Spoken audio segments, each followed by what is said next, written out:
보통 스타트업 투자는 2년 주기로 투자 유치가 이루어지거든요. 4년이나 지났으니까 IR이 있어서 그걸 포기했다라고 보는 게 맞을 것 같고, 쿠팡은 많은 사람들이 다 망한다 했고 뭐 적자도 계속 쌓여가도 네. 쿠팡의 성장세는 엄청났어요. 네. 컬리가 그만큼 성장을 하고 있느냐? 그건 아니거든요.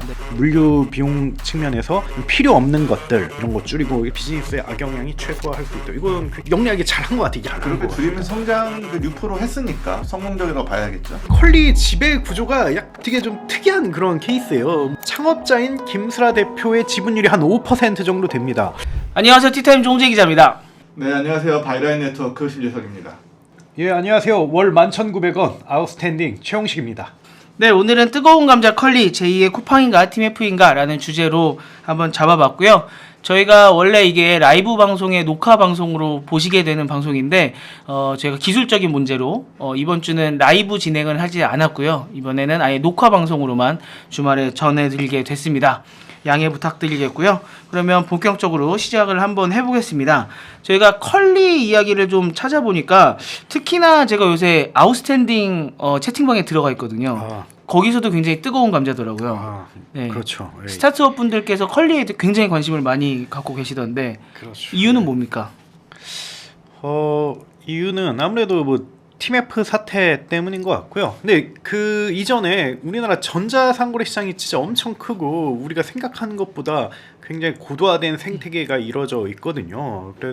그래서 아무래도 주요 플레이어에 대해서 굉장히 관심을 많이 갖는데 TMF 때문에 굉장히 좀 그 타격이 좀 있었고 이어서 좀 걱정을 많이 하는 거죠. 근데 지금 언론이라든지 지금 업계에서 많이 이야기하는 게 제2는 컬리다라는 게 사실 거의 뭐랄까 기정사실처럼 받아들여지고 있거든요. 그래서 좀 컬리를 두고 좀 우려도 많고 좀 티켓타카 이야기도 많고 좀 그렇죠. 제2의 컬리다라는 게 TMF 다음은 컬리다 이 얘기인가요? 아 그렇죠. 예, 제2의 TMF가 될 것이다. 제2의 TMF가 컬리가 될 수 있다라는 말씀이신데 그런데 반대로 지금 기사들을 찾아보면 컬리는 약간 축제 분위기입니다. 예, 흑자 전환을 뭐 거의 했다? 거의 했다? 좀 약간 애매하긴 해요. 그래서 기사를 보면은 일단 정확히 팩트는 에비타 기준으로 흑자를 했다. 네. 그다음에 흑자는 흑자지만 연결 기준으로는 안 되고 이제 별도 기준으로 흑자를 했다. 요렇게까지 지금 나와 있거든요. 근데 네. 그냥 흑자면 흑자지 이게 뭔가 앞에 뭐가 달려 있어서 헷갈리거든요. 네, 이게 네. 어떤 상황인 겁니까? IFRS 기준으로 보면 국제 회계 기준으로 보면 한 기업 하나만 보는 게 아니고 기업의 계열사까지 다 보는 전체를 연결해서 하나의 그 단위로 보는 이 IFRS라고 하거든요. 그걸 기준으로 보면 일단 아직은 적자다 이거고요. 그 컬리의 자회사를 빼고 컬리 그 서비스 그 자체만으로 보면 이제 흑자를 전환했다라는 이제 발표입니다. 그 숫자적으로 보면 크진 않아요, 흑자가. 지난 1분기에 그 컬리 별도 기준으로 보면 5억 원 정도 흑자를 했고요.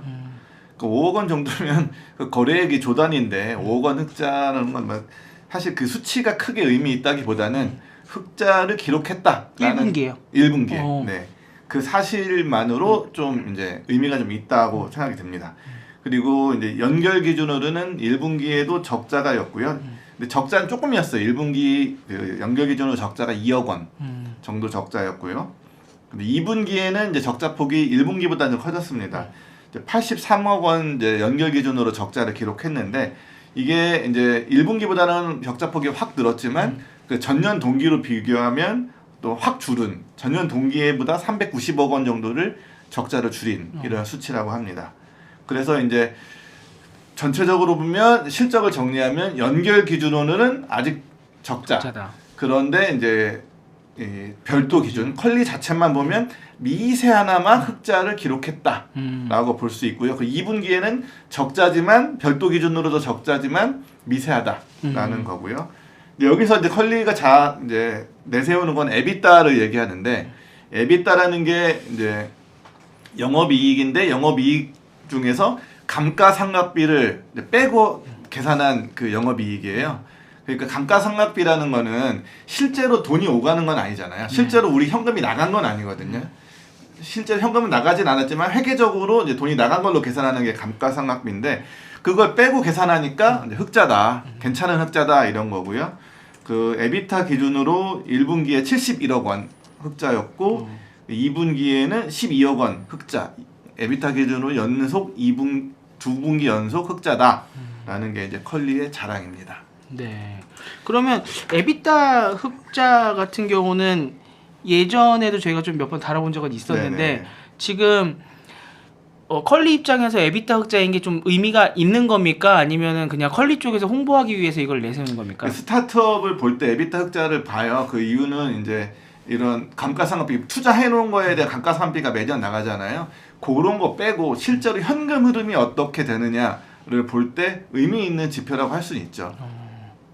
그렇군요. 그러면 이제 연결 기준이라고 하면은 지금 별도 기준은 컬리 본인은 흑자라는 거잖아요. 네, 그렇죠. 그러니까 심재석 대표님 가족으로 보면은 그 가족 내에서 심재석 대표님 흑자야. 네, 근데 가족끼리 다 딸리면은 그렇죠. 어떻게 알았어요? 적자예요.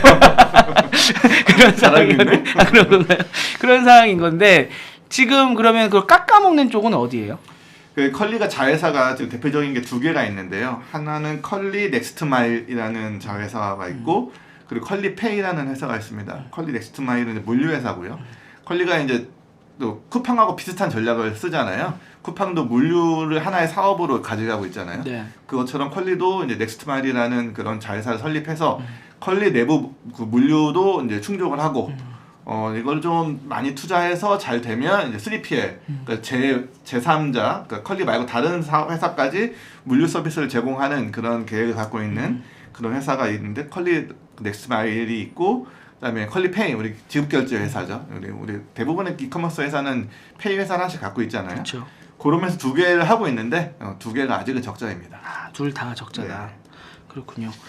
컬리가 1분기에는 별도 기준 흑자를 했고 그다음에 이제 2분기까지 오면서 총합적으로 봤을 때 에비타 흑자는 기록을 계속 하고 있고 네네. 하지만 이제 별도 기준은 2분기에는 다시 좀 적자로 돌아선 상황. 네네. 지금 이런 근데 상황이다. 이 계절적 요인이 있으니까 이거는 네. 보통 이커머스는 전분기보다는 전년 동기랑 비교해야 이게 이제 성장이나 뭐 축소를 판단할 수 있습니다. 네, 네. 그거는 한번 감안을 해주시고요. 제가 아웃스탠딩 기사를 보다가 보니까 컬리의 매입 채무에 대해서 꼬집은 기사가 하나가 있더라고요. 굉장히 날카롭게 분석을 해주셨는데 그 기사를 보니까 이 컬리가 정산 주기를 늘려서 그렇죠. 이 현금 흐름을 개선을 했다. 그게 아마 지금 컬리가 이렇게 괜찮아진 이유 중에 하나 아니냐라는 지금 기사를 봤거든요. 지금 컬리 매입 채무가 어떤 상황이에요? 일단은 올해 초에 그 대금 지급 정책을 바꿨어요. 컬리가 원래는 파트너사로부터 이렇게 물건을 이렇게 받으면 1개월 뒤에 이렇게 정산을 해줬는데 그거를 좀 여러 가지 뭐 일자에 따라 이렇게 좀 뭐랄까 그 변동은 좀 있는데 대체적으로 최대 그 2달 뒤로 이렇게 정산해주는 시스템으로 이렇게 밀었습니다. 그래서 여기에 대해 뭐 컬리 측에 왜 이렇게 바꿨냐라고 물어보니까 프로모션 행사가 많아졌고 다루는 품목도 많아졌고 물량도 커졌고 그래서 상황에 따라 그 정산 주기를 일률적으로 적용하기보다는 좀 약간 변동성 있게 적용하는 게 효율적이라고 판단했다 뭐 이렇게 답변을 줬는데 근데 뭐 사실 이것은 좀 형식적인 답변이라고 봐야죠. 업계에서나 뭐 여러 가지 뭐 종사자분들은 현금 흐름을 개선하기 위해서 정산 날짜를 미룬 거다 뭐 이렇게 보고 있고 저도 그게 팩트라고 생각을 합니다. 어쨌든 정산 주기를 미루면 미룰수록 업체에게 이익이 되는 건 확실하기 때문에 그래서 이것은 매입 채무의 증감을 통해서 얼마나 현금 흐름이 개선됐는지를 알 수가 있는데 그러니까 지금 한 달이었던 게 최대 2달로 갔으니까 이게 그냥 한 달이 늘어난 것 같지만 기간으로 봤을 땐 2배 늘어난 거잖아요. 근데 그게 뭐 일괄적으로 만약에 그 2개월 뒤로 한다라고 하면 정확히 2배가 늘어나는데 근데 그 상황에 따라 뭐 이렇게 달라질 수 있다. 좀 달라져요. 뭐 일자에 언제 입고한다든지 뭐 월 초에 입고한다든지 월 말 이거에 따라 좀 달라져가지고 네. 정확하게 뭐 2배가 이루어진 건 늘어난 건 아닙니다. 그러니까 우리가 카드값 쓴다고 하면은 예. 뭐 예를 들어 15일까지 쓴 거는 이번 달에 내고 그걸 넘어가면 다음 달에 내고 이런 것처럼 그럼 이것도 비슷해요. 언제 예. 하냐에 따라서 그렇죠, 그게 그렇죠. 2달이 최대 될 수도 있고 아니면 거의 한 달에 가까울 수도 맞습니다. 있다는 예, 거죠. 예. 아. 그렇게 좀 바꿨다라고 볼 수가 있는데 뭐 나는 저는 고민 많이 하고 이렇게 바꾼 것 같아요. 이거 그냥 일괄적으로 해버리면 또 뭐랄까 이제 네. 문제가 생길 수 있지 않을까 그렇게 되는데 그래서 이거를 얼마나 컬리가 이익을 받나 이걸 좀 보는 게 핵심이잖아요. 이게 매입 채무 금액을 통해서 알 수가 있는데 매입 채무란 뭐 다들 아시는 것처럼 고객에게 지급할 돈을 이렇게 부채로 잡고 있는 상태를 이렇게 이야기하는데요. 지난해 말에는 매입 채무의 총액이 1,500억 정도 됐어요. 그리고 근데 이제 정산 주기가 올해 초 바뀌면서 어떻게 증감이 됐나 이렇게 보면 6개월이 지나고 그 상반기 말 6월 말 기준으로 보면 2,300억 원까지 이렇게 늘어났습니다. 그래서 약 50% 가량 그렇게 늘어났다라고 볼 수가 있고 이건 고스란히 이렇게 현금 보유량으로 이렇게 이동을 해서 컬리가 이제 쓸 수가 있는 그러게 됐고 이게 실제로 회사 운영비에 쓰여진 것으로 그렇게 보고 있습니다. 그래서 결론적으로는 50% 매입 채무가 늘어났다. 그걸 좀 정산 주기 변경을 통해서 컬리가 이익을 봤다. 그리고 이것이 회사 운영비에 쓰였다. 이건 팩트다라고 이렇게 볼 수가 있습니다.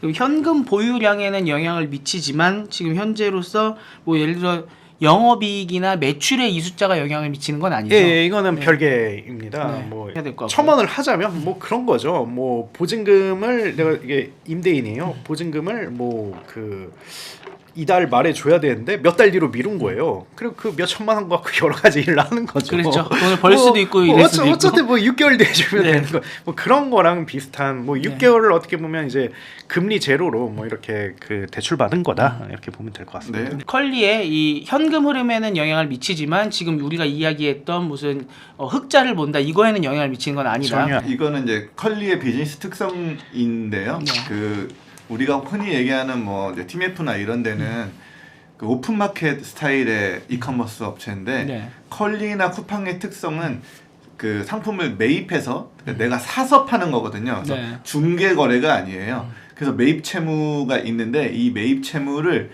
그 법적으로 그 대규모 유통업법에 따르면 2달까지 최대 2달까지 할 수가 있어요. 네. 그래서 컬리는 이제 그걸 이용한 거죠.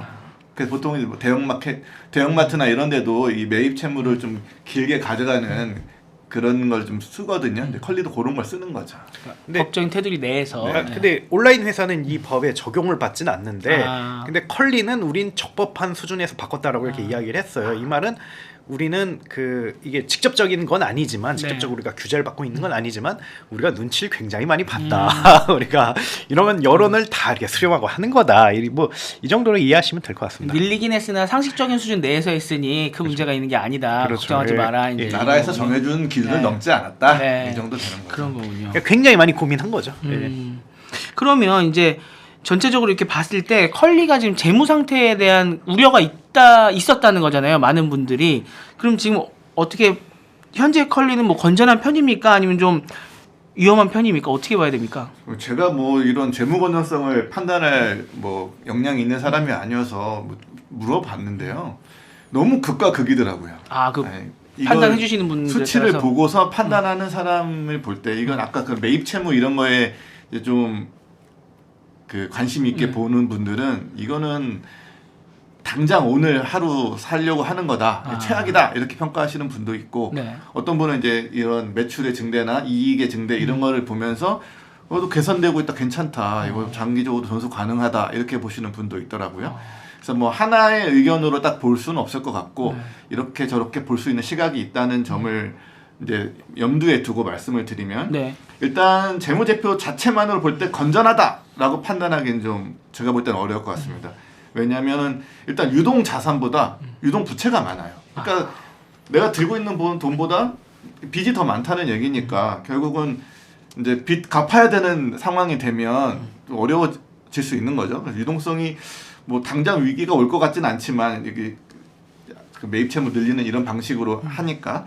근데 어쨌든 유동 자산보다 부채가 많은 상태고 또 그 유동 자산 중에 현금 자산은 한 반밖에 안 되기 때문에 그러니까 또 현금 자산이 오늘 당장 쓸 수 있는 이런 현금은 그렇게 많지는 않다. 반 정도밖에 안 된다라는 측면에서 그렇게 볼 수 있을 것 같습니다.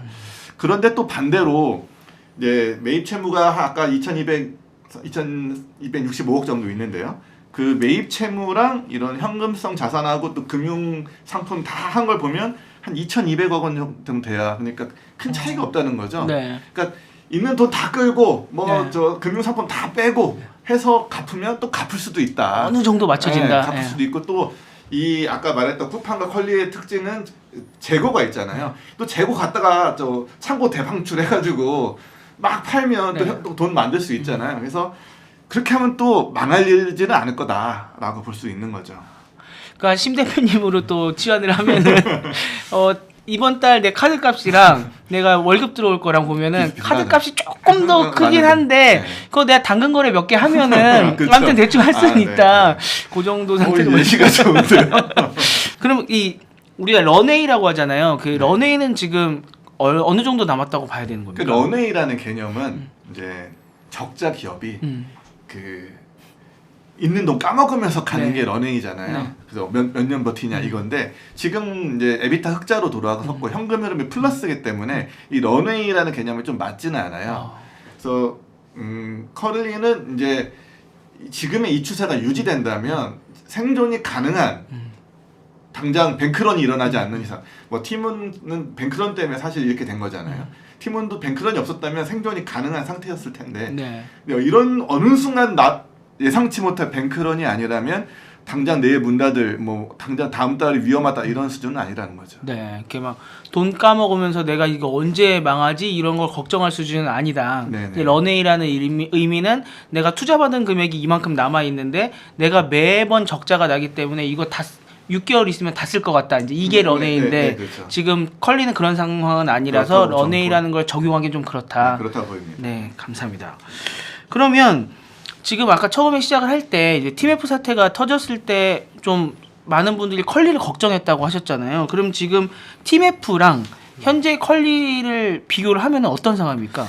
뭐랄까 한마디로 이야기하자면 팀F의 3, 4년 전 상황이다라고 네. 이렇게 볼 수가 있습니다. 네. 뭐 여러 가지 의미가 있는데 네.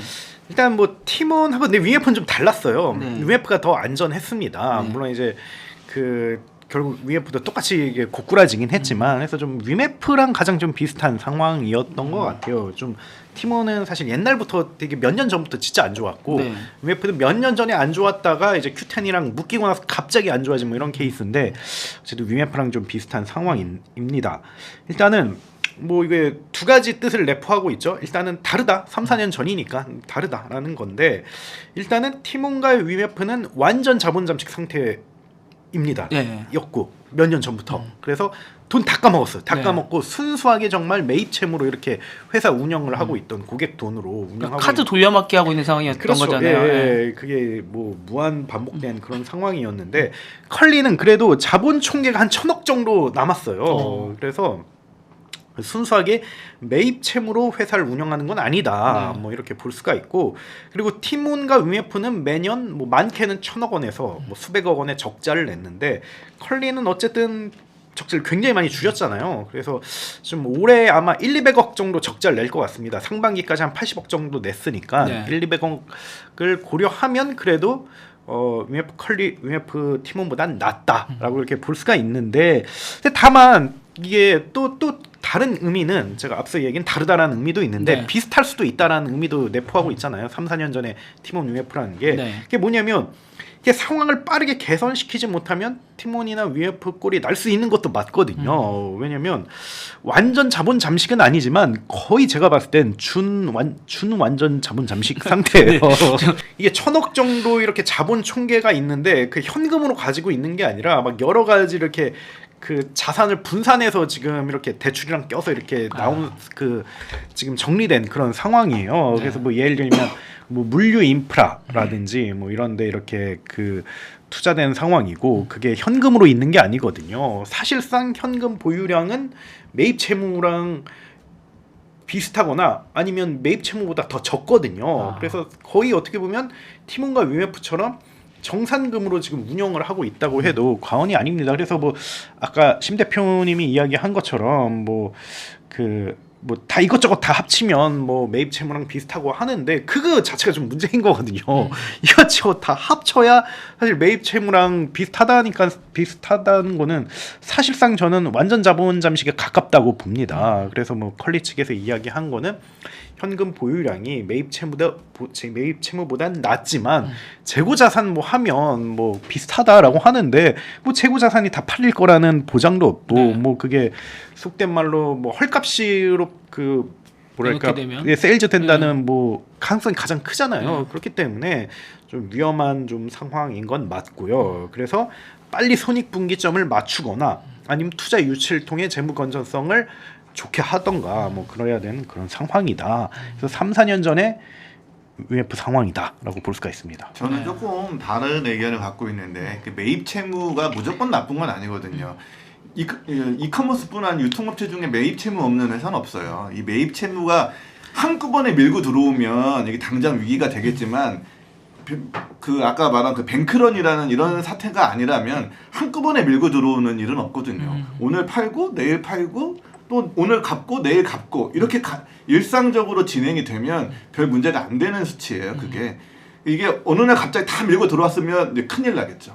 근데 그건 은행도 마찬가지. 은행도 어느 돈 맡긴 사람들 다 돈 찾으러 오면 큰일 나잖아요. 그것처럼 그런 일이 벌어질 가능성이 높지 않기 때문에 이게 당장 위험하다라는 꼭 단정하기 좀 어렵다고 보고요. 그리고 이제 팀원 UMF의 3, 4년 전 버전이라고 말씀을 하셨는데 또 반대로 얘기하면 쿠팡의 3, 4년 전이라고 볼 수도 있어요. 쿠팡 우리 옛날에 생각해봐요. 다 망한다고 했거든요. 그쵸. 근데 결국은 쿠팡은 망하지 않고 오히려 지금은 최고 이커머스 산업의 최고로 성장해 나갔잖아요. 그렇게 단정할 수 없는 상황이 있지 않을까라고 생각됩니다. 근데 저는 그게 그래서 금융권도 당연히 뭐 뱅크런을 피하기 어렵죠. 근데 대신에 지금 100년 동안 자본주의 역사가 쌓이면서 나름의 솔루션이 만들어졌거든요. 그게 뭐냐면 BIS라고 해가지고 최소한의 자기 자본을 구축해놔라. 전체 자산 중에서 일정 %는 자기 자본이 있어야 된다. 뭐 이런 개념인데 저는 이커머스도 비슷한 개념이 있어야 된다고 생각을 해요. 그래서 물론 뭐 대부분이 다 매입 채무를 잘 활용하죠. 꿀처럼. 근데 그걸 이제 활용하려면 그럴 만한 자격이 있어야 된다 이거죠. 그래서 정말 아무런 돈 없이 남의 돈으로 하는 건 안 된다. 최소한의 안전 장치를 만들어야 된다. 근데 지금 그 컬리의 자산이 굉장히 많은데 자본 총계가 1,000억밖에 안 된다는 거는 이거는 좀 굉장히 좀 취약하다. 좀 뭐랄까 위기라든지 그 위기가 나타났을 때 그에 대해서 타격을 받을 수 있고 굉장히 좀 우려를 많이 살 수 있다. 이거는 전 맞다고 봅니다. 네. 그러면 조금 우려할 상황이다라고 하셨고 쿠팡 말씀을 하셨는데 쿠팡 말씀하신 것처럼 에비타 흑자 보다가 갑자기 진짜 흑자 전환을 했잖아요. 에비타 처음에 이야기할 때만 해도 저 에비타 얘기를 계속하는 거 보면 언제 흑자하겠다는 얘기가 이랬었는데 갑자기 됐었단 말이죠. 그러면 그렇게 쿠팡처럼 이렇게 반전을 이룰 수 있다고 보시는 겁니까? 아니요. 쿠팡은 많은 사람들이 다 망한다 했고 뭐 적자도 뭐 수천억 뭐 조 단위로 막 계속 쌓여가도 쿠팡의 성장세는 엄청났어요. 막 뭐 거의 뭐 2배 뛰는 애도 있고 뭐 50% 뛰는 애 뭐 이렇게 계속 뛰어오면서 계속 투자를 했지만 계속 성장을 했거든요. 매출과 거래액이 계속 올라갔다는 거죠. 엄청나게 빠른 성장을 했어요. 근데 지금 컬리가 그만큼 성장을 하고 있느냐? 그건 아니거든요. 지금 컬리가 1분기, 2분기 뭐 평균으로 보면 6% 정도 성장을 했어요. 근데 6% 성장이라는 게 뭐 컬리 스스로는 다른 데 다 어려운데 우린 6% 성장했으니 잘했다라고 말을 하는데 사실 이 승자가 독식하는 세상이거든요. 이 플랫폼 시장은. 쿠팡은 그 어렵다는 데서도 30% 성장을 했거든요. 아 이번에. 그러니 6% 성장을 자랑하기에는 이 쿠팡의 그런 드라마틱한 어떤 성과를 기대하기에는 성장률이 좀 낮다. 그리고 올해 6% 했지만 작년에 또 더 못했거든요. 그러니까 그런 드라마틱한 성장, 성과, 흑자 전환 쉽지는 않을 것이다. 그러니까 쿠팡은 성장으로 해결을 했어요. 근데 지금 컬리는 비용 절감으로 해결을 하려는 거거든요. 그러니까 비용은 어느 정도 컨트롤을 하면서 매출이 팡팡 뛰면은 네. 이게 흑자 전환이 그만큼 확 될 수 있는데 매출이 별로 안 늘어나는 상태에서는 아무리 이거를 쥐어짜도 그렇죠. 이렇게 흑자 폭이 그렇게 크지 않을 수도 있고 네. 흑자가 안 될 수도 있다 이런 얘기죠. 6% 매출이 뭐 제조업이나 이런 데서 적지 않다라고 할 수도 있겠는데 네. 이커머스 현 시장에서 과연 그게 큰 수치이냐라는 데 의문이 있죠. 네. 근데 그렇게 되면은 지금 매출 증가폭을 확 늘려서 흑자를 보든가 그래서 흑자 기조를 계속 이어가면은 뭐 돈을 벌 수 있으니까 그대로 존속 아니면 투자를 받던가 아니면은 IPO를 하던가 해야 되는 거 아닙니까? 자금 조달을 해야 되는 거 아닙니까?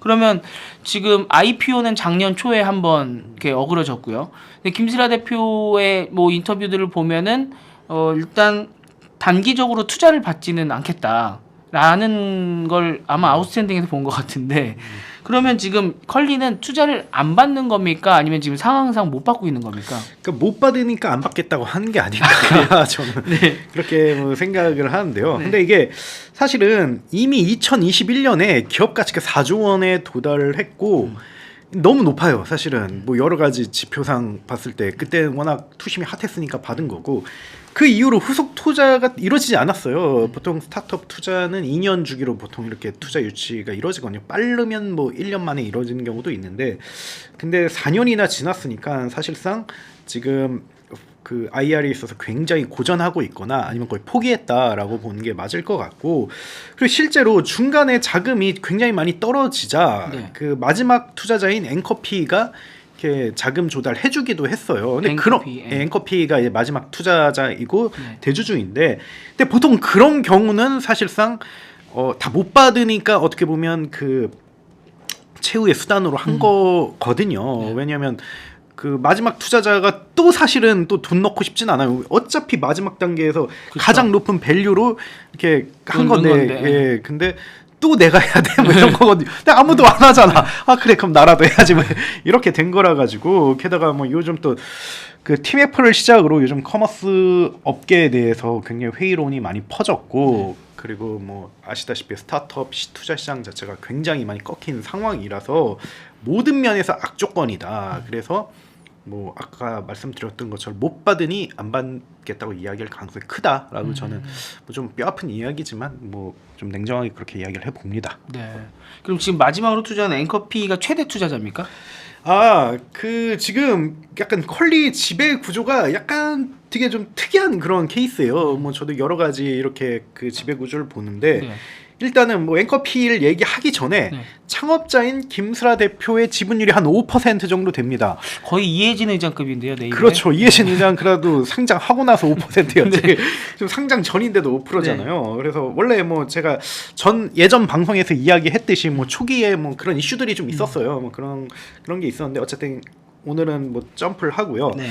이후 그다음 앵커피를 비롯해 굉장히 많은 투자자들이 뭐 우리나라에 난다긴다는 VC들이 거의 다 들어왔다고 보면 됩니다. 그래서 뭐 그런 와중에 이 중 6곳은 그 김슬아 대표보다도 더 많은 지분을 가지고 있어요. 한 곳도 곳이나요? 아니고 6곳의 투자자가. 네. 그리고 아무래도 이게 가장 큰 지분율을 가진 거는 마지막 들어오고 이렇게 딱 이게 사후 관리도 열심히 해주고 있는 앵커피가 한 10%가 좀 넘거든요.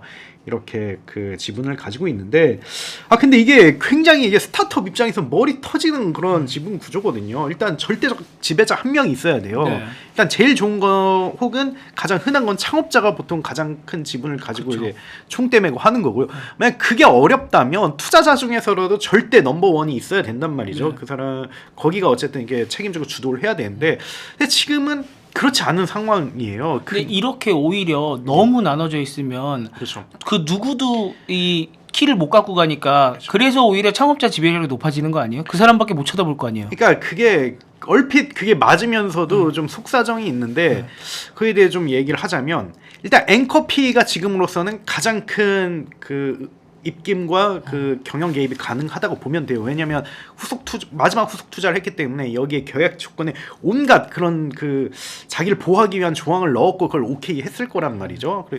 그 후수를 하겠지만 뭐 실제 그게 발동된 것도 있고요. 그래서 일단 앵커피가 가장 크다. 그리고 마음만 먹으면 김수라 대표를 교체할 수도 있다. 근데 과연 김수라 대표를 교체할 것이냐? 네. 그렇게는 못한다. 그렇죠. 왜냐하면 뭐 이게 그 창업자를 대신할 사람을 찾아야 되는데 김수라 대표를 대신할 사람을 찾기 어려울 거예요. 다 거기 있는 조직원들이나 핵심 구성원들은 다 김수라 대표의 사람들이기 때문에 그래서 과거에 뭐 저희가 팀원 위메프 얘기를 많이 하는데 팀원에서 이렇게 비슷하게 사모펀드가 이게 대주주였던 적이 있고 그래서 계속 그때 창업자였던 그 신현성 대표하고 이렇게 계속 트러블이 있다 보니까 결국 이제 뭐 여러 가지 이슈로 이제 신현성 대표 교체를 했어요. 네. 그리고 또 다른 사람 앉혀왔는데 별로 마음에 안 드는 거야. 또 교체를 했어요. 네. 또 마음에 안 들어. 또 교체해서 그래서 3번인가를 교체하고 나서 결국 이제 회사가 무너졌거든요. 네. 이거를 그 사모펀드들이 학습을 했고 봤기 때문에 마음에 안 들든 어쨌든 그 믿고 가야 된다. 믿고 가기보다 어쨌든 힘을 실어줄 수밖에 없는 상황인 거죠. 그래서 이게 어떻게 보면 뭐 되게 아까 이야기한 것처럼 뭐 김수라 대표의 힘이 세지는 거냐 이건 아니에요. 이건 아닌데 굉장히 복잡한 역학관계 네. 속에서 결국은 김수라 대표에게 힘을 얻는 약간 그 뭐랄까 본인의 뭐 뭐랄까 그런 것도 있지만 뭐 여러 가지 좀 그 투자자 간의 역학관계 속에서 좀 하고 있는 그러니까 뭐 되게 애매한 상황인 거죠. 네. 예. 그러면 앵커피가 일단 그나마 제일 많은 주식을 갖고 있다는 거군요. 그 가장 머리가 터지는 상황이다. 뭐 이런 상황이라고 보면 됩니다. 근데 그 앵커피도 지금은 더 투자할 여력은 없고. 그렇죠. 네. 예. 그러니까 지금 현재 상황으로 보면은 IPO를 하는 게 가장 현실적인 방법인 것 같은데요. 근데 IPO를 하기 위해서 뭔가 비용을 줄이고 좀 흑자 기조를 맞춘다. 이쪽에 있어서는 지금 어느 정도 성공적이라고 봐야 되는 거 아닙니까? 그 컬리 자체적으로 얘기하기로는 이제 비용 절감에 뭐 굉장히 큰 효과가 있다라고 네. 이렇게 설명을 하는데요.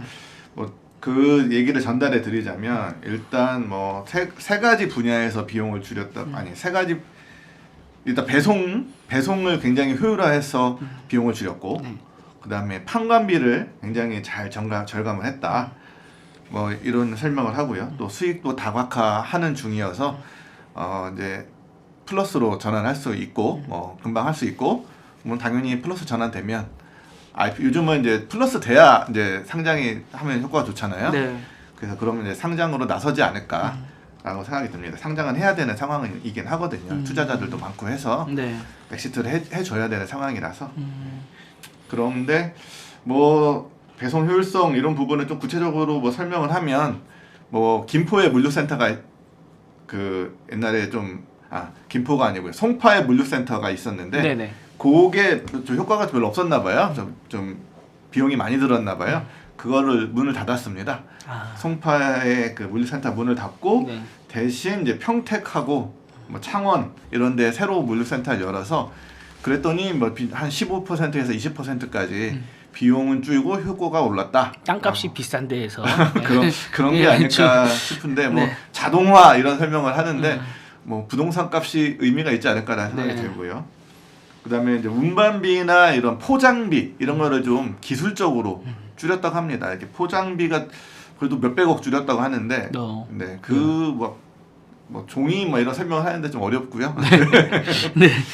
포장비를 줄였다고 네. 합니다. 이런 식으로 이제 비용을 줄여가지고 보니까 작년 분기 대비하면 비용이 줄고 있어요. 막 드라마틱한 비용 줄이는 건 아니지만 그래도 계속 조금씩 꾸준히. 줄고 있어요. 그러면 비용이 줄고 매출은 뭐 조금씩 늘고 있으니까 네. 그러면 BEP가 맞는 날이 머지않아 온다는 얘기죠. 근데 잘 했어요. 제가 봤을 때 BP는 좀 뭐랄까 화끈하게 구조조정하는 안도 있고 네. 뭐 아니면 정말 마케팅 갑자기 안 하는 뭐 이런 여러 가지 방법들이 있는데 근데 이게 너무 과하면 사실은 이게 비즈니스에 악영향을 주거나 아니면 조직원 사기를 극적으로 떨어뜨릴 수가 있는데 근데 되게 여러 가지 방법으로 되게 영리하게 잘 한 것 같아요. 야금야금 이렇게 비용을 잘 줄였어요. 뭐 네. 예를 들면 뭐 일단 가격을 좀 올렸어요. 근데 많이 올리지 않고 조금 올렸고 그리고 고용 인원이 계속 떨어지는데 제가 봤을 때 인위적으로 구조조정을 하기보다는 어차피 스타트업들은 계속 나가잖아요 직원들이. 근데 더 뽑지 않고 막 공격적으로 뽑지 않고 뭐 이런 걸 했다든지. 그리고 심재석 대표님이 말씀하신 것처럼 물류 비용 측면에서 좀 필요 없는 것들, 없어도 되는 것들 이런 거 줄이고 이렇게 여러 가지 측면에서 되게 야금야금 잘 이렇게 줄인 것 같아요. 그래서 이게 그 뭐랄까 비즈니스의 악영향이 최소화할 수 있다. 이건 굉장히 좀 경영적으로 좀 잘한 것 그렇게 같아요. 줄이면 성장은 그 6% 했으니까 네. 성공적이라고 봐야겠죠. 네. 스타트업 취재 워낙 많이 해보셨으니까 여쭤보고 싶은 게 있어요. 그 비용을 줄이는 일과 매출을 올리는 일은 사실 별개의 문제잖아요. 그렇죠. 그리고 전혀 에너지도 다른 데 들어갈 것 같은데 보통의 스타트업들이 두 개를 동시에 잡는 경우도 있습니까? 아니면은 예를 들어 비용 이번에 좀 한 분기 6개월 열심히 해서 비용 줄여놓고 그 다음에 매출 다시 올려보자 이렇게 해서 뭐 성공하거나 이런 것도 있습니까? 아 뭐 동시에 하죠. 다 이제 BP 맞춰야 되겠다 이게 창업자가 결심하고 이제 조직원이 하면 뭐 재무나 뭐 이런 데 쪽에서 이제 불필요한 것들 없어도 되는 것들 뭐 왜냐면 회사가 운영하면서 뭐 이런저런 실험을 하거든요. 뭐 이런 복지도 해보겠다. 뭐 이게 뭐랄까 비용 압박을 덜 받는 상황에서 근데 이제 그런 걸 싹 다 날리는 거죠. 그래서 일단 기본적으로 둘 다 하고 근데 다만 포커싱을 두는 거죠. 우리는 이게 매출 성장으로 이런 걸 이겨낸다든지 아니면 그 비용 줄이는 걸로 한다든지. 그래서 만약에 그 난이도는 이제 심재석 대표님이 말씀하신 것처럼 그 매출 올리는 게 훨씬 어렵고 그게 그 뭐랄까 뭐 하고 싶어서 되는 것도 아니고 뭐 여러 가지 시장 상황도 맞아 떨어져야 하는 건데 그 두 개를 이제 근데 만약에 좀 이거는 도저히 가망이 없다 이거는 또 알잖아요. 지금까지 데이터를 봤을 때 정말 캐시버닝으로 매출 만든 회사라면 그리고 여러 가지로 이렇게 벽이 딱 보이는 회사라면 이제 비용 줄이는 거에 더 훨씬 더 힘을 쏟는 거겠죠. 네. 그러면 아까 말씀해주신 것처럼 예를 들어 캐시버닝으로 막 성장한 회사 같은 경우는 그 캐시버닝을 줄여버리면 매출도 줄어드는 거잖아요. 옛날에 그런 경우 많았죠. 네. 근데 그럼에도 불구하고 조금씩은 뭐 5, 6% 성장을 했다는 거는 그래도 꽤 열심히 했다는 네, 거네요. 그렇죠. 근데 그렇게 되면 이제 IPO에 대해서 좀 여쭤보면은 작년 초에 이제 그 자진 철회를 했잖아요. 지금 시장에서는 컬리가 언제 또 다시 도전을 할 거라고 생각을 하고 계십니까? 이게 두 가지 이슈가 있어요. 첫 번째가 밸류에이션 문제가 있고 두 번째는 그 들어갈 수 있냐 없냐 이거 좀 실질적인 뭐 이런 그런 문제가 있는데 이게 좀 히스토리를 좀 말씀드려야 될 것 같아요. 이게 그래야 그 밸류 문제와 그 조건을 맞추는 문제에 대해서 제가 설명을 드릴 수 있을 것 같아서 일단 컬리가 2022년 중순에 유가 증권시장 뭐 코스피라고 하잖아요. 네. 좀 큰 회사들이 여기를 들어갔는데 여기를 들어가기로 했죠. 그리고 실제로 그 예비 심사를 통과했어요. 그래서 뭐 예비 심사 통과하면 사실 80-90%는 된 거거든요. 네. 그 다음은 이제 그 수요 조사를 하고 공모 작업에 들어가는 건데 23년 1월에 상장 계획을 철회했습니다. 왜냐면 당시 기관이라든지 뭐 이런데 알아보면서 너희들 들어갈래 말래 뭐 얼마나 들어갈래 이게 딱 수요 조사를 해보니까 결과 너무 안 좋은 거예요. 그래서 이거는 절대 기업 가치 4조 원으로 들어갈 수가 없겠다. 뭐 보수적으로 보면 1, 2조 원까지 깎아야 될 수도 있겠구나. 뭐 이런 판단을 한 건데 이걸 두고 투자자 사이에서는 이견이 분분했습니다. 그래서 얼마 전에 이제 거기 회의에 들어갔던 분들에게 제가 직접 얘기를 들었는데 일단 초기 투자자들로서는 들어가자. 우리는 1, 2조 어차피 남는 거니까. 그러니까 네. 우린 1, 2조만 넘어도 돼. 수익을 낼 수 있어. 이렇게 찬성평을 던졌는데 후기 투자자들이 우리 손실 볼 수 없어. 뭐 앵커피가 뭐 대표적이겠죠. 그렇기 때문에 총대를 맨 거고. 그래서 뭐 이렇게 반대표를 던진 건데 이런 경우 후기 투자자들이 이겨요. 왜냐하면 후기 투자자들이 보호 조항을 이렇게 계약서에 넣거든요. 그래서 만약에 우리가 이제 반대하면 니들 못해 뭐 이런 거라든지. 그래서 지금 앵커피 같은 경우는 기업 가치가 4조 원일 때도 투자를 했었고 그렇죠. 그다음에 밸류 줄여서 2조 원일 때도 또 추가 투자를 또 했던 거죠. 추가 투자를 했는데 크게 줄인 건 아닌 걸로 알고 그래요. 있어요. 그 4조 원에서 조금 줄인 거기에 정도로 뭐좀 조정이 있긴 했는데 막 줄이진 않은 걸로 알고 있습니다. 그러면 여기는 만약에 기업 가치가 1, 2조 원으로 상장을 하게 되면 엄청 손해를 보는 거네요. 그렇죠. 그러니까 이제 반대를 한 거죠. 왜냐하면 LP들에게 할 말이 없으니까 야 니들 뭐 컬리 10조 갔네 분명히 10조라고 설득을 했겠죠. 야 근데 무슨 1, 2조 말이 돼? 이거는 이제 그 사모펀드 같은 경우 게다가 한 방 번 실패하면 회사가 휘청일 수 있는 게 사모펀드라서 그래서 결국은 그렇게 안 했는데 근데 지금 돌이켜 보면 그때 하는 게 맞았나 틀렸나라고 했을 때 하는 게 맞았다는 게 많은 투자자들이 동의를 하고 아마 앵커피도 하는 게 맞았다 네. 그렇게 생각을 할 거예요. 왜냐하면 지금은 다시 할지 안 할지도 모르겠고 그리고 그때까지 회사가 살아 있을지 없을지도 확신할 수가 없는 그런 상황이거든요. 그래서 어쨌든 이제 밸류에이션 문제가 어쨌든 그때 발목을 잡았는데 지금은 어느 정도는 좀 해소가 됐다라고 볼 수가 있고요. 그러면 결론적으로는 일단 할 수 있냐 없냐 실질적인 그런 그 적합성 문제겠죠. 잠깐만요. 그럼 지금 밸류에이션 문제가 해소가 됐다는 거는 그만큼의 밸류에이션을 받을 수가 있는 게 아니라 그 지금 주요 주주들이 예전만큼 높은 밸류에이션에 대한 고집하지 기대를 않는다. 포기했기 때문에 그렇죠. 그래서 이제 해소가 할 됐다. 수가 있다라는 네네네. 거죠. 예. 네. 그래서 지금은 아마 이제 그런 건 해소가 됐는데, 네. 근데 이와 별개로 그때는 어쨌든 예비 심사를 통과했으니까 그쵸. 할 수 있었던 거예요. 네. 근데 지금은 할 수 있냐 없냐라고 하면 이게 이제 지금은 이게 문제가 되는 거죠. 예, 왜냐하면 팀F 사태 때문에 뭐 정상금이라든지 뭐 매입 채무에 대한 규제가 생길 수도 있고 지금 컬리가 상장했을 때 코스피 뭐 그 한국 거래에서 오케이 해줄까 좀 그거는 확신할 수가 없는 거거든요. 왜냐면 악조건이 너무 많아가지고 무엇보다도 이렇게 딱 들어가면 이제 주가가 계속 올라줘야 되는데 뭐 다른 데처럼 딱 들어갔는데 주가가 확 떨어졌다라고 하면 또 사기꾼 소리 듣는 거고 뭐 개인 투자자 등쳤다라는 이야기를 들을 수 있기 때문에 지금은 그게 좀 어려운 거죠. 그래서 이걸 해소하려면 결국은 첫 번째는 매출 성장성을 보여줘야 되는 거고 두 번째는 이익을 내줘야 되는 건데 이게 굉장히 지금 뭐 쉽지 않다 뭐 이런 거죠. 그래서 일단 매출 성장성은 뭐 계속 지금 2년 동안 2조 원에 이렇게 갇혀 있는 상황이고 네. 그리고 뭐 이익은 뭐 계속 열심히 하면 낼 수는 있는데 이게 크게 그 매출 성장성만큼은 중요하지 않는 요소라 가지고 지금 매출 성장성을 높이기 위한 그런 걸 만들어내야 됩니다. 그래서 그게 있어야지만 상장이 가능하다라고 볼 수가 있죠. 네. 그러면 이제 정리하는 쪽으로 가면서 매출 성장성에 대해서 좀 마지막으로 점검을 해봐야 될 것 같은데요.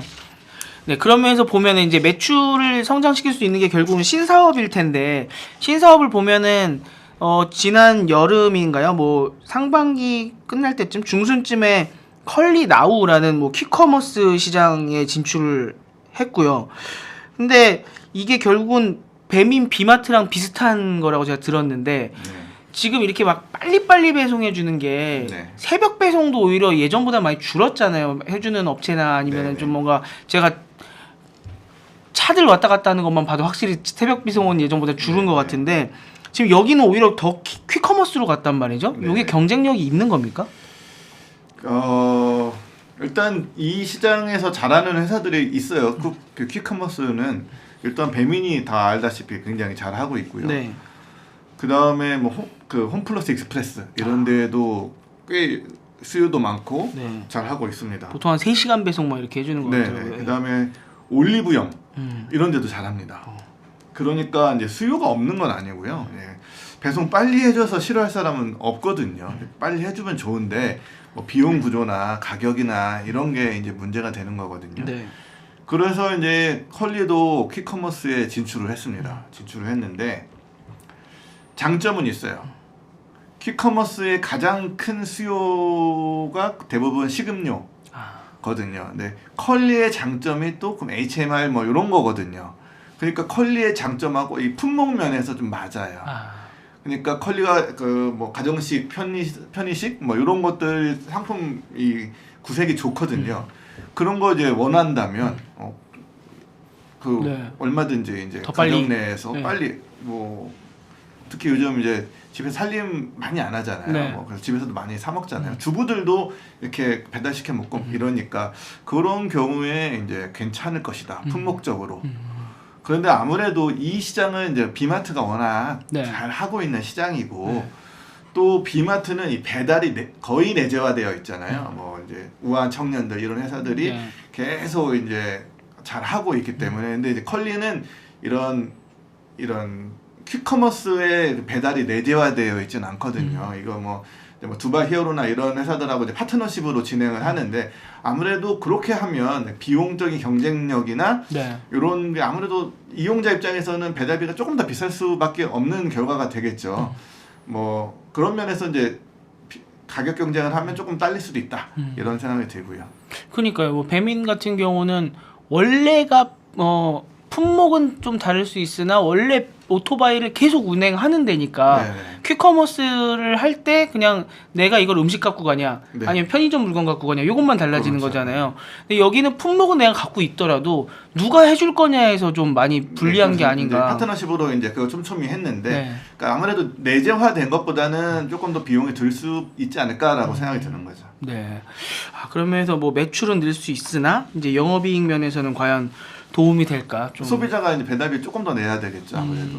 그 배민은 프로모션도 뭐 하고 하면 좀 뭐 때로는 3만 원 이상 주문하면 무료, 뭐 네, 네.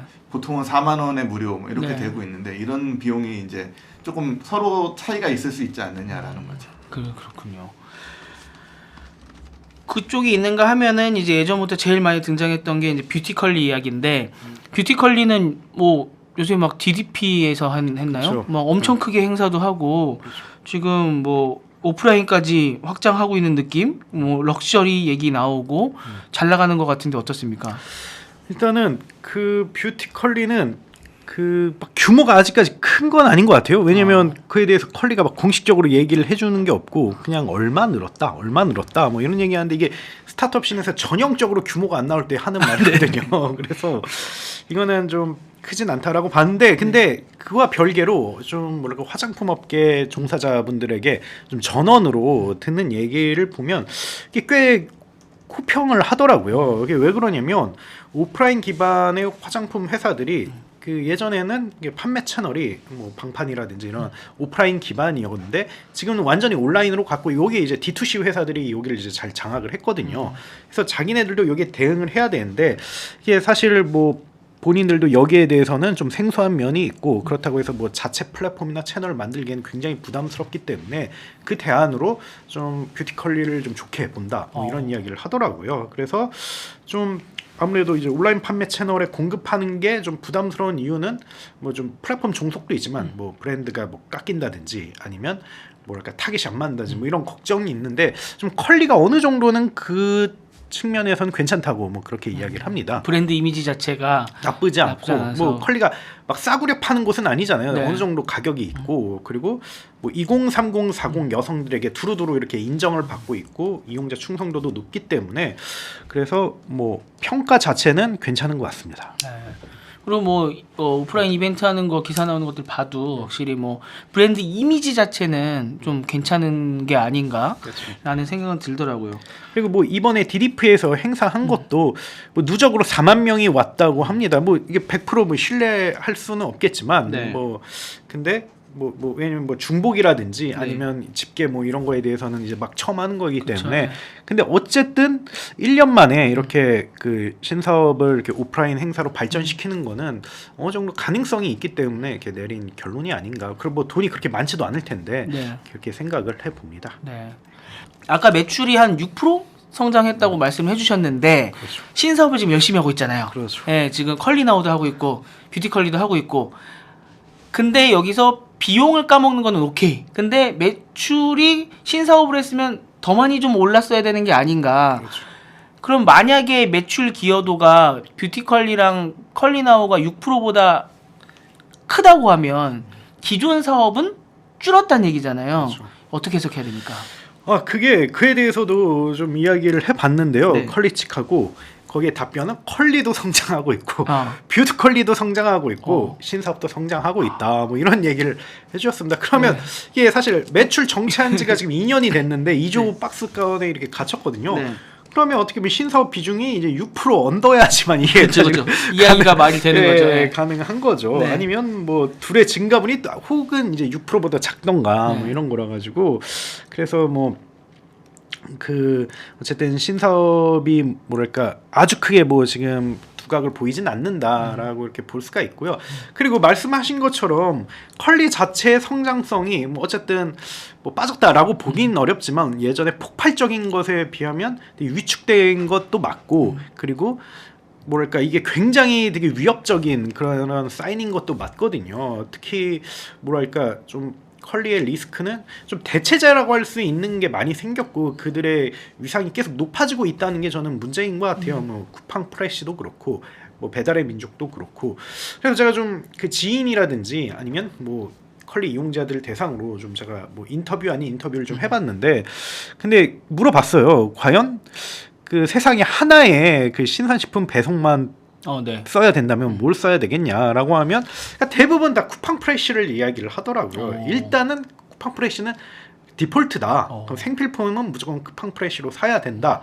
그리고 컬리는 좀 팬시하거나 아니면 좀 기분 낼 수 있는 혹은 먹고 싶은 이런 걸로 뭐 2차적으로 좀 산다 뭐 이런 이야기를 좀 여러 명이 좀 하더라고요. 물론 뭐 컬리를 뭐 디폴트로 삼는 분들도 있겠죠. 그런데 좀 이 자체만을 봤을 때는 좀 컬리에게 결코 좋은 신호는 아니다 뭐 이렇게 생각을 하고요. 또 반대로 또 이거에 대해서도 또 이제 컬리 측에 물어봤습니다. 좀 경쟁사의 부각 혹은 대체제의 존재가 좀 컬리에게 어떤 영향을 미치겠냐, 좀 이게 침해할 것이라고 보냐, 아니면 좀 완전 다른 시장이라고 보냐. 근데 좀 컬리 측은 다른 시장이라고 본다. 우리는 뭐랄까 정말 우리 고객의 가치 뭐 이런 거는 좀 쿠팡 프레시라든지 배민하고는 좀 다른 것 같다. 뭐 이렇게 이야기를 해주는데, 근데 뭐 그 좀 다르게 생각하는 사람들도 있지 않을까. 뭐 그래서 좀 그 컬리가 해결해야 되는 그런 문제인 건 확실한 것 같아요. 좀 이거 어떻게 해야 되나? 확실히 이걸 규모 확장하기 위해서는 뭔가 좀 차별화되면서도 확실한 게 있어야 되는데 지금 여러 가지 상황상 그걸 좀 하기 어렵다는 거. 이걸 어떻게 돌파해야 되냐 이게 좀 문제인 것 같습니다. 네. 그렇군요. 저는 신선식품을 또 쓱에서 많이 시켜서 네. 네. 저 홈플러스에서. 홈플러스 다 또 다양한 또 니들이 있어갖고 아무튼 그 안에서 좀 싸워야 되는 거라 쉽진 않겠다라는 생각은 드네요. 아무튼 지금 한번 쭉 다 알아봤는데요. 그래도 다행인 거는 우리가 그 TMF 사태가 터졌을 때 굉장히 우려했던 몇 개의 회사들이 있었잖아요. 그 중에 하나가 이제 컬리가 언급이 됐었는데 그래도 굉장히 자구적으로 굉장히 노력을 많이 해서 또 비용을 줄이고 그다음에 어느 정도 BEP를 맞추는 노력을 하고 있다. 그래서 BEP를 맞추면 일단은 뭐 끌고 갈 수 있는 거 아닙니까? 그래서 그렇게 좀 잘 끌고 가면 좋겠다. 그렇게 하고 계신다라고 하는 게 좀 다행인 것 같고요. 뭐 앞으로 이제 IPO 상황이라든지 추가 투자라든지 이런 것들은 한번 좀 더 지켜봐야 되겠네요. 근데 제가 이제 끝내면서 여쭤보고 싶은 게 있는데 두 분께 예전보다 지금이 많이들 되게 어려우신 것 같거든요. 제 주위에도 보면은 자영업도 그렇고 스타트업 우리가 한 2년 전에 이야기할 때 요거 잘 지나면은 이제 좋은 시기가 올 거라고 그랬었는데 점점 더 안 좋아지는 느낌인데 어떻습니까? 예, 스타트업 씬은 좀 장기화되고 있는 것 같아요. 생각보다. 그게 뭐랄까 그 투심 외에도 좀 안 좋은 조건들이 많이 있는 것 같아요. 뭐 정부의 성향이라든지 뭐 아니면 뭐랄까 그 경기 불황이라든지 코로나가 갑자기 뭐 종식된 거 뭐 이런 여러 가지가 좀 있는 것 같고 근데 다만 투자 시장은 뭐 줄진 않았거든요. 그래서 그리고 또 뭐랄까 플랫폼에 좀 꺼려하는 거지 뭔가 순수 기술 뭐 우주항공 2차 전지 뭐 이런 굉장히 되게 혁신적인 거에도 돈이 몰리고 있어서 이게 되게 좀 그 약간 불균형적인 그런 상황이 계속 지날 것 같아요. 예, 그게 어느 정도 뭐 좀만 더 지나면 괜찮아지지 않을까 그렇게 생각합니다. 네. 아무튼 오늘 컬리에 대해서 한번 이야기를 나눠봤고요. 저희가 라이브로 진행되지 않은 라이브 편집본 민망하지만 지금 보고 계시고요. 아마 이번에는 거의 녹화한 그대로를 보시게 될 텐데 저희가 2주 후에는 잘 정비를 해서 또 여기가 이제 스튜디오가 저희가 쓴 지가 좀 이제는 2년 반 정도 되다 보니까 예, 집기가 조금은 낡아갖고 한번 손을 보도록 하겠습니다. 오늘 아무튼 저희 스튜디오까지 나와주셨는데 굉장히 당황스럽게 집에 가실 뻔한 두 분께도 감사드리고요. 준비하시느라 고생 많으셨고 끝까지 봐주신 여러분 감사드립니다. 네, 감사합니다. 고맙습니다.